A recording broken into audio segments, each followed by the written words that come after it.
নমস্কার, কেমন আছো তোমরা সবাই? ঘরকন্যা রিম্পার নতুন আবার একটা ভিডিওতে তোমাদের সকলের স্বাগতম। তো আজকে দেখো আমি একটা সামুদ্রিক মাছ নিয়ে চলে এলাম। এটা হচ্ছে খয়রা মাছ। আমাদের এখানে এই মাছটা খয়রা মাছ নামে পরিচিত। তো আমি এটা 250 গ্রাম নিয়েছিলাম। এটা আমার কাছে 30 টাকা নিয়েছিল। তো সেটা আমি ভালো করে পরিষ্কার করে কেটে ধুয়ে আমি এটা নুন হলুদ মাখিয়ে নিচ্ছি। তো মাছের আমি এপিট ওপিট ভালো করে নুন হলুদ মাখিয়ে নিলাম। তো আমি এরপর কড়াই বসিয়ে দেবো। তো এর মধ্যে কিছুটা আমি সরষের তেল দিয়েছি। তো এটা আমি ভালো করে গরম হতে দেবো। তারপর আমি একটা একটা করে মাছ ছেড়ে দেবো। তো আমি মাছের এপিট ওপিট ভালো করে ভেজে, খুব কড়া করে ভাজবো না যেহেতু সামুদ্রিক মাছ, তো মোটামুটি একটা ভেজে লালচে লালচে করে ভেজে আমি তুলে নিচ্ছি। তো বাকি মাছগুলো আমি ওই একই তেলে একটা একটা করে ভেজে নেব। দেখো মাছ ভাজা আমার হয়ে গেছে। তো এরপর আমি একটা বাটিতে একটু সর্ষে বাটা, ওই 2 চামচের মতো সর্ষে বাটা নিয়েছি, একটু জিরে আর ধনে গুঁড়ো, একটু হলুদ গুঁড়ো, লঙ্কা গুঁড়ো, একটু নুন আর একটু চিনি, খুব অল্প পরিমাণে চিনি। তো আমি এটা একটু জল দিয়ে ভালো করে একটু গুলিয়ে নেব। আর একটু দেবো 1/2 চামচের মতো আদা বাটা। বাস ওগুলো ভালো করে আমি একটা সুন্দর পেস্ট তৈরি করে রাখবো।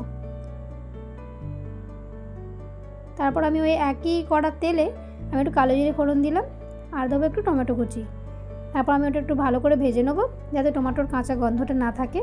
একটু এপিট ওপিট হালকা নেড়ে নিয়ে আমি যে পেস্ট তৈরি করে রেখেছিলাম সেটা দিয়ে দেবো।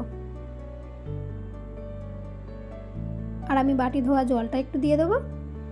তারপর আমি ওটা একটু ভালো করে নাড়িয়ে চাড়িয়ে কষিয়ে নেব। আর দেবো ছেঁড়া কাঁচা লঙ্কা। যেহেতু নুন মিষ্টি আমি সব কিছু দিয়েছিলাম, তাও আমি একবার টেস্ট করে নেব। যেহেতু নুন মিষ্টি যদি লাগে তো পরিমাণ মতো দেবো। তারপর কষানো হয়ে গেলে একটু জল দিয়ে আর ভাজা মাছগুলো দিয়ে দেবো। তো এইগুলো একটু হাই ফ্লেমে ফুটিয়ে নেব। তারপর লো ফ্লেম করে 2-4 মিনিট ফুটিয়ে নিলে আমাদের এই খয়রা মাছের তেল ঝাল পুরো কমপ্লিট। আর ওপর থেকে নামানোর আগে একটু সরষের তেল দেবো। তো কে কে বাড়িতে এই রান্নাটা করেছো আমাকে জানিও। আর আমার ভিডিও দেখতে কেমন লাগে সেটাও জানিও। তারপর আমি এটা নামিয়ে নিচ্ছি। দেখো কত সুন্দর দেখতে হয়েছে না। আর এখানে একটা কলা মোচা আমাদের বাড়িতে হয়েছিল। তো এটাও একটা নতুন রেসিপি নিয়ে তোমাদের সামনে আসবো। তো আজকের মতো এখানেই ভিডিও শেষ করলাম। সবাই সুস্থ থেকো, ভালো থেকো। দেখা হবে আবার একটা ভিডিও, ততক্ষণের জন্য টাটা।